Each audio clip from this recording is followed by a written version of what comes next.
Hi, I'm Joel Breidenball. Thanks for joining me on this Marriage and Family Monday. If you haven't seen the Friday video on Finance Friday dealing with preparing for your future in saving and retirement investments, take a look at that.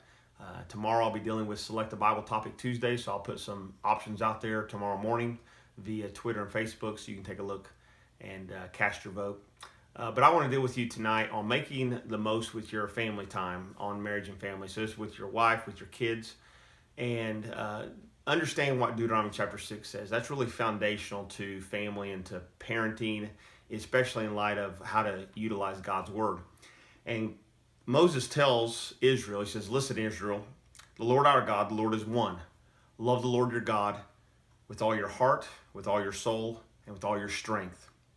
These words that I am giving you today are to be in your heart."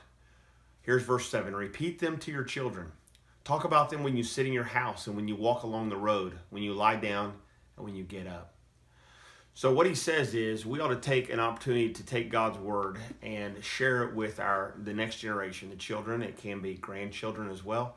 But anytime you get a chance, when you're lying down, when you're getting up, when you're going about, when you're sitting down. So whether it's mealtime, whether it's a few moments before you go to bed of an evening, when you get up in the morning, you may sing a song of praise or talk about a Bible verse you can be memorizing or meditating on that day. When you're out and about and you see things, you can point out things and relate it to the Word of God.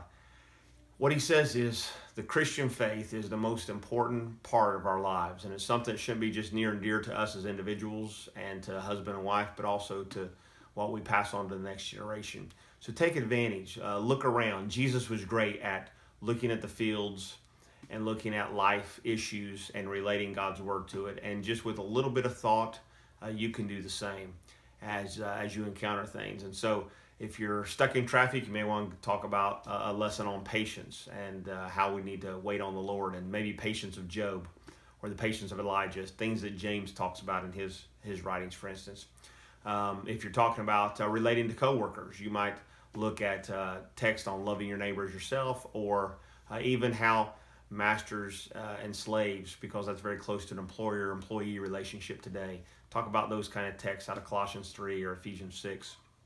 Just, again, taking God's word and helping apply it and helping others see it, especially your children. So I pray that word is helpful and encouraging to you, and when you don't take advantage of a day or a particular time, don't beat yourself up over it. Just say, "God, give me grace and help me do this the next time."